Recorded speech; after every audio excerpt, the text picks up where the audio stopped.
Good good morning students. तो जैसा कि अभी आप लोग जानते हैं, ट्वेल्थ का एक बहुत ही इम्पॉर्टेंट टॉपिक है एल्डोल कंडेंसेशन। सो आज हम लोग उसके बारे में ही पढ़ने वाले हैं डिटेल में। दैट अगर सपोज एग्जाम में आपको ये क्वेश्चन आता है तो कैसे आपको इसे डिटेल में एक्सप्लेन करना है with including all the points. So first we are discussing that aldol condensation which is also known as Claisen Schmidt condensation. और एक बहुत इंपॉर्टेंट है कि एल्डोल कंडेंसेशन ये जो रिएक्शन है इसमें बेसिकली किसका रिएक्शन होता है। तो जैसा कि नाम से ही पता चल रहा है, एल्डोल मतलब जब हम इस वर्ड को ब्रेक करते हैं तो यहाँ पे दो वर्ड्स मिलते हैं, aldehyde and OL refers to alcohol, OL OH group. So first thing that this reaction is given by carbonyl compounds and carbonyl compound क्या होते हैं? carbonyl compounds basically वो ग्रुप्स होते हैं जिसमें हमारे पास C डबल बॉन्ड O इस टाइप का फंक्शनल ग्रुप होता है। कार्बोनिल कंपाउंड जैसे कि यहाँ पे एल्डोल कंडेंसेशन एल्डिहाइड और कीटोन्स के हो सकते हैं, ठीक है। So next this reaction take place in presence of dilute base. Dilute base कौन कौन से हो सकते हैं? डाइल्यूट बेस हो सकता है हमारा NaOH सोडियम हाइड्रोक्साइड, और हो सकता है KOH पोटेशियम हाइड्रोक्साइड, और हम यूज कर सकते हैं sodium carbonate. Sodium carbonate is as you know basically known as washing soda including 10 moles of water of crystallisation. And इसके अलावा हम एक और चीज बेस यूज कर सकते हैं, वो है बेरियम हाइड्रोक्साइड, ठीक है। और उसके बाद आप क्या याद रखेंगे, एल्डोल कंडेंसेशन ये जो रिएक्शन है बेसिकली ये दो स्टेप्स में होता है। और ये दो स्टेप्स कौन कौन से हैं? स्टेप 1 इज एडिशन रिएक्शन जिसमें हम 2 मोल्स ऑफ एल्डिहाइड को रिएक्ट करते हैं। फिर हमारा जो दूसरा स्टेप है, सेकेंड स्टेप है एलिमिनेशन रिएक्शन, जिसमें हम बेसिकली जो प्रोडक्ट है हमारा फर्स्ट स्टेप का उसको हम थोड़ा सा हीट करते हैं, वार्म करते हैं, जिसकी वजह से उसमें वाटर मॉलिक्यूल रिमूव होता है। देन उसके बाद this reaction is of 2 type. Aldol condensation जो होता है बेसिकली ये 2 टाइप्स के हो सकते हैं, सेल्फ एल्डोल हो सकता है या फिर क्रॉस एल्डोल। अभी सेल्फ क्या होता है, क्रॉस क्या होता है, मैं अभी आपको शॉर्ट में बता देती हूँ, लेकिन जब हम एग्जाम्पल करेंगे तो इसको और अच्छे से डिस्कस करेंगे। सेल्फ का बेसिक मतलब है जब यहाँ पे हम सेम एल्डिहाइड या फिर सेम कीटोन का यूज करते हैं। सेम जैसे अगर 2 मोल्स हैं, दोनों एसिटल्डिहाइड हो सकता है या दोनों एसीटोन हो सकता है। और क्रॉस जस्ट इसका अपोजिट। क्रॉस का बेसिक मतलब है कि जब हम वहां पे डिफरेंट एल्डिहाइड या फिर डिफरेंट कीटोन का रिएक्शन करते हैं, जैसे एसिटल्डिहाइड का रिएक्शन प्रोपेनल्डिहाइड के साथ हो सकता है, ठीक है। एंड एल्डोल कंडेंसेशन का most important point, the only aldehyde and ketone which have alpha hydrogen can give this reaction। ये सबसे जरूरी पॉइंट है कि एल्डोल कंडेंसेशन सिर्फ ऐसे ही एल्डिहाइड या फिर ऐसे ही कीटोन्स करते हैं जिनके पास अल्फा हाइड्रोजन होता है। तो अभी सबसे पहले तो आपको एक चीज अच्छे से क्लियर होना चाहिए कि ऑर्गेनिक केमिस्ट्री में अल्फा हाइड्रोजन को फाइंड करना आना बहुत इंपॉर्टेंट होता है, because there are many reaction जहां पे हम अल्फा हाइड्रोजन का यूज करते हैं। तो पहले मैं आपको एक्सप्लेन करती हूँ कि अल्फा हाइड्रोजन क्या होता है, जिससे आपको ये क्लियर हो जाए और आप समझ पाए कि अल्फा हाइड्रोजन का रिएक्शन हमें कैसे करना है। So let's consider one example. Example is basically CH3 C double bond O single bond H। और ये किसका एग्जाम्पल है? ये एग्जाम्पल है एसिटल्डिहाइड का, which is an aldehyde and acetaldehyde is an common name और इसका आयुपेक नेम क्या है? It is also known as ethanal. So अभी यहाँ पे ध्यान से समझिएगा कि अल्फा हाइड्रोजन क्या होता है। फर्स्ट थिंग ऑलवेज याद रखो, जब भी हम एल्डिहाइड या फिर कीटोन या फिर किसी भी कार्बोनिल कंपाउंड की बात करते हैं तो उसमें ये जो ऑक्सीजन होता है ये कौन सा होता है? ये होता है आपका कार्बोनिल ऑक्सीजन, कार्बोनिल ऑक्सीजन। और इस ऑक्सीजन से जो कार्बन अटैच होता है इसको क्या बोलते हैं? इसको बोलते हैं carbonyl carbon, carbonyl carbon, because ये दोनों कार्बोनिल ग्रुप को रिप्रेजेंट कर रहे हैं। And after that just carbonyl carbon के नेक्स्ट इसके जस्ट बगल में जो कार्बन होगा that will be your alpha carbon, alpha carbon. And as you know alpha carbon के ऊपर जितने भी हाइड्रोजन प्रेजेंट है that will be alpha hydrogen. So यहाँ पे जैसे कि इस एग्जाम्पल में मुझे पता चल रहा है दैट यहाँ पे अल्फा कार्बन, ये फर्स्ट, ये अल्फा कार्बन है मेरे पास और इसके पास यहाँ पे टोटल 3 हाइड्रोजन है। सो एसिटल्डिहाइड के केस में कितने अल्फा हाइड्रोजन है? Answer is 3। तो अभी आप समझ पा रहे हैं अल्फा हाइड्रोजन किसको बोलते हैं? अल्फा हाइड्रोजन मतलब carbon next to carbonyl carbon, carbonyl carbon के बाद जो अल्फा हाइड्रोजन होता है। जैसे एक और एग्जांपल मैं आपको देती हूँ और अभी इसका आंसर मुझे आप बताएंगे कि इसमें कितने अल्फा हाइड्रोजन है। So next I will give you CH3, CH2, CHO। CHO is basically aldehyde जिसे मैं C double bond O single bond H भी लिख सकती हूँ। एक और एग्जांपल मैं आपको दे रही हूँ, CH3, C double bond O single bond CH3। So as you know, this compound is propanol. Propanol. And next to this, acetone. Acetone is a common name which is also known as propanol. So अभी आप बताइए मुझे कि इसमें comments में आप बता सकते हैं मुझे कि कितने इसमें अल्फा हाइड्रोजन है।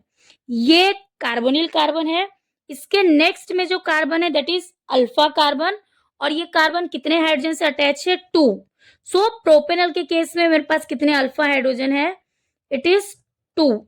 सो प्रोपेनल के पास क्योंकि अल्फा हाइड्रोजन है इसका मतलब ये एल्डोल कंडेंसेशन का रिएक्शन दे सकता है, कर सकता है। एल्डोल कंडेंसेशन का प्राइमरी और सबसे इंपॉर्टेंट कंडीशन यही होता है दैट एल्डिहाइड और ketone must have alpha hydrogen. अगर उनके पास अल्फा हाइड्रोजन नहीं है तो वो कभी भी रिएक्शन नहीं करते हैं। और एसीटोन के केस में एज यू कैन सी ये कार्बोनिल कार्बन है और ये है हमारा कार्बोनिल ऑक्सीजन। कार्बोनिल कार्बन के नेक्स्ट में जो कार्बन होता है वही क्या होता है? Alpha carbon. और यहाँ पे ये दोनों ही कार्बोनिल कार्बन के नेक्स्ट में है, इसका मतलब ये भी अल्फा कार्बन है और ये भी क्या है? हमारा अल्फा कार्बन। इसके पास कितने हाइड्रोजन है? 3। यहाँ पे भी कितने? 3। सो एसीटोन के केस में there are total number of 6 alpha hydrogen. So as both the groups have alpha hydrogen, that means propanol, acetaldehyde, acetone, they will give aldol condensation. So the first point is aldehyde or ketone must have aldol condensation. Okay, so next हम लोग अभी एक example समझते हैं, general example. जैसे aldol condensation के लिए first thing मेरे पास एल्डिहाइड या फिर कीटोन होना चाहिए। एंड मोस्ट इंपॉर्टेंट, अगर आपको एग्जाम में दिया है नहीं दिया है फिर भी ये चीज आपको पता होना चाहिए that there must be 2 moles of aldehyde. अगर ये दोनों सेम है तो वो सेल्फ एल्डोल होगा और अगर ये दोनों डिफरेंट है तो क्रॉस एल्डोल। सो यहाँ पे मैं सबसे फर्स्ट सेल्फ एल्डोल कंडेंसेशन को एक्सप्लेन कर रही हूँ। सेल्फ एल्डोल कंडेंसेशन मतलब जहाँ पे हम दोनों सेम मोल्स ऑफ एल्डिहाइड का यूज करने वाले हैं। सो फर्स्ट सीधा रिएक्शन कैसे एल्डोल कंडेंसेशन होता है। और एक चीज ध्यान रखिएगा दैट एल्डोल कंडेंसेशन 2 स्टेप्स में होता है। सो फर्स्ट सी एल्डोल कंडेंसेशन के लिए सबसे इंपॉर्टेंट है दैट आपको सिस्टमेटिक डायग्राम स्ट्रक्चर्स बनाने आना चाहिए, क्योंकि अगर आपने एटम्स का पोजीशन सही से नहीं रखा तो उससे there will be a possibility कि आपका प्रोडक्ट रॉन्ग हो सकता है। इसलिए पूरा ट्राई कीजिए कि पहले आप स्ट्रक्चर सही से बनाओ। सो यहाँ पे मेरे पास 2 मोल्स ऑफ एल्डिहाइड है, RCHO plus RCHO which is aldehyde. Both are same aldehyde, that's why I am using R and R. And इनका रिएक्शन हो रहा है किसी भी डाइल्यूट बेस के प्रेजेंस में। यहाँ के लिए मैं NaOH कंसीडर कर रही हूँ, KOH हमने जैसे लास्ट में देखा था कंसीडर कर सकते हैं। सो सबसे फर्स्ट क्या होता है, मुझे इन दोनों फंक्शनल ग्रुप को अरेंज कैसे करना है। फर्स्ट मोल को आई will write RC double bond O and single bond H। पूरा ट्राई करो कि इस तरीके से स्ट्रक्चर बनाओ जिससे तुम्हारा प्रोडक्ट रॉन्ग होने का 0% चांस है, 100% सही प्रोडक्ट आएगा। एंड सेकेंड जो मोल है, क्योंकि उसमें मुझे अल्फा हाइड्रोजन चाहिए तो इसलिए मैं सेकेंड मोल को इस तरीके से लिख लेती हूँ। इसमें मैं एक और कार्बन अटैच कर रही हूँ अल्फा हाइड्रोजन प्रेजेंट होने के लिए। सो RCH2CHO ये सेम ही है, बस मुझे इसमें अल्फा हाइड्रोजन को रिप्रेजेंट करना है इसलिए मैंने CH2 का अटैच किया है। So I will write RC double bond O single bond H, same है। और सेकेंड मोल में ऑलवेज रिमेंबर अल्फा कार्बन इस कार्बोनिल के सामने होना चाहिए, अल्फा हाइड्रोजन इस कार्बोनिल ऑक्सीजन के सामने होना चाहिए। सो आई विल राइट CH2 को मैं इस तरीके से ही, जो सेकेंड मोल है उसको किस तरीके से लिखना उसको ध्यान से देखो, CHCHO सो इस तरीके से लिखेंगे हम। ये सेम कंपाउंड है, बस मैंने इसको अरेंज करके लिखा है, जिससे कि ये अल्फा कार्बन ऑक्सीजन के सामने आए और ये कार्बन के सामने आए और अल्फा हाइड्रोजन इस ऑक्सीजन के सामने आए। अभी स्टेप्स बहुत इजी है। इसके बाद ये जो अल्फा हाइड्रोजन है ये इस ऑक्सीजन को अटैक करता है और ये जो अल्फा कार्बन है ये इस कार्बोनिल कार्बन को अटैक करता है। सो अभी मुझे यहाँ पे किस तरह का प्रोडक्ट मिलेगा, ध्यान से देखो। R सिंगल बॉन्ड CH, ये सब पूरा सेम है, इसमें हमने कुछ किया ही नहीं है। एंड आफ्टर रिएक्शन ये जो डबल बॉन्ड है ये सिंगल बॉन्ड में कन्वर्ट हो गया, इट विल बी O और ये H यहाँ से शिफ्ट हो जाएगा तो OH हो जाएगा और ये दोनों कार्बन एक दूसरे से बॉन्ड बनाएंगे तो यहाँ पे होगा CH और यहाँ पे इसके पास ब्रांच है R and it is attach to aldehyde CHO। So ये हमारा फर्स्ट स्टेप का प्रोडक्ट है जहां पे हमने अल्कोहल फॉर्म किया with a functional group aldehyde. समझ में आ रहा है? जस्ट ध्यान रखो अल्फा हाइड्रोजन कार्बोनिल ऑक्सीजन के सामने होना चाहिए, अल्फा कार्बन कार्बोनिल कार्बन के सामने होना चाहिए एकदम, जिससे कभी प्रोडक्ट रॉन्ग होने का कोई चांस नहीं है। फिर अगले स्टेप में क्या करते हैं, हम इसे थोड़ा सा हीट करते हैं, वार्म करते हैं, जिससे कि यहाँ पे वाटर रिमूव होता है H2। कैसे रिमूव होता है ध्यान देना, यहाँ पे वाटर रिमूव होने क्या चाहिए मेरे पास, OH और H। तो OH यहाँ पे ऑलरेडी प्रेजेंट है, एक H चाहिए, वो H कहाँ से आएगा, ये जो अल्फा कार्बन था जस्ट इसके नेक्स्ट में जो कार्बन है दिख रहा है यहाँ पे हाइड्रोजन है, सो यहाँ से OH और यहाँ से H ये रिमूव हो जाएंगे and there will be a formation of H2O।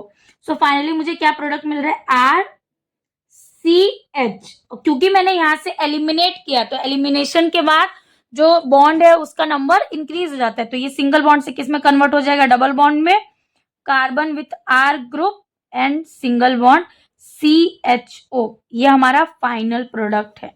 समझ में आ रहा है? ठीक है। सो इसी तरीके से हम और भी लेक्चर्स जितने भी डिफिकल्ट टॉपिक है केमिस्ट्री के सबको कंप्लीट करेंगे और मैं आप लोगों को एक होमवर्क दे रही हूँ, इसे ट्राई कीजिए। अगर आपको नहीं आता है, नहीं समझ में आ रहा, आंसर नहीं आ रहा, सो आप कमेंट करिए मुझे और मैं इसे हम लोग नेक्स्ट लेक्चर में फिर से डिस्कस करेंगे।